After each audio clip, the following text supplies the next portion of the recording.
Por que o aborto fere os princípios do cristianismo?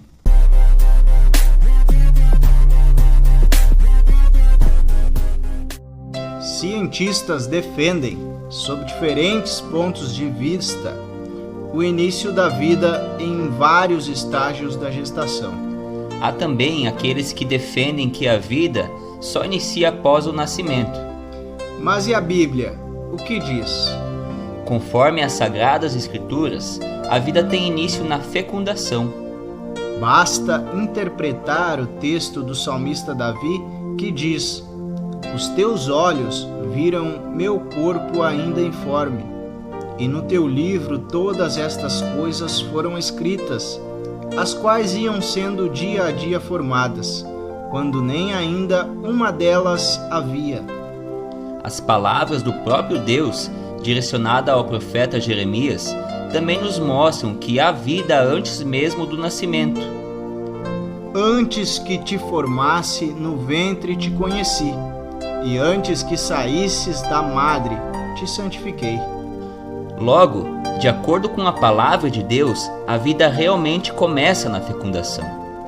Em se tratando sobre a questão do aborto, o mesmo é a interrupção da gravidez, e grande parte da sociedade o considera como sendo um direito da mulher.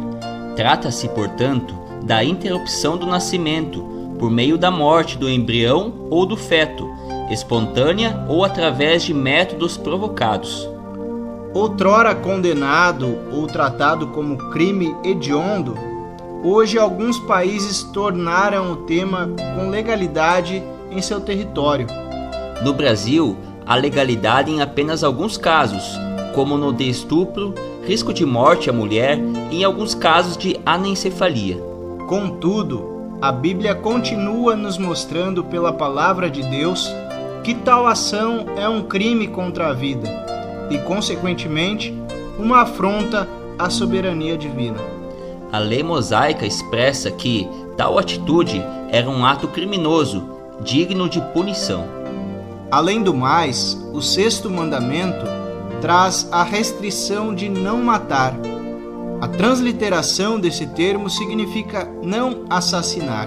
Além disso, estudiosos concordam que o ato de abortar está incluso no contexto desse mandamento, significando, portanto, que aquele que o mata o embrião ou o feto está pecando contra o próximo e, acima de tudo, contra Deus. À luz da Bíblia, vemos que Deus é o autor da vida e isso não pode ser violado por ideologias humanas. O aborto é algo que fere a dignidade humana e o direito à vida, direitos básicos a todo ser humano e princípios imutáveis do cristianismo. Mesmo que permitida por lei em alguns casos no Brasil e legalizada em outras nações, o ato de abortar é uma afronta à soberania divina, conforme já dito, e eticamente propõe uma série de controvérsias. Importante frisar que esse tema é um tanto polêmico na sociedade atual, mas no que tange à análise bíblica, quanto a esse fato, não existem dúvidas quanto à proibição.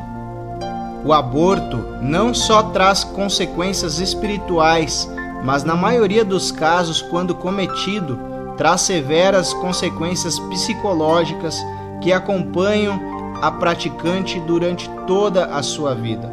Sentimento de culpa, angústia, ansiedade, depressão, comportamentos autopunitivos e outros transtornos são normais e, infelizmente, muitos deles terminam em suicídio.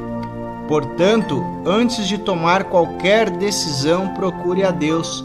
Mesmo se o filho não estava no planejamento, ele continua sendo uma vida que é totalmente valorizada por Deus. Por mais que as coisas pareçam fugir do nosso controle, elas continuam sob o controle absoluto de Deus. Confie nele, entregue tudo nas mãos dele. E todos os seus medos futuramente se tornarão grandes bênçãos.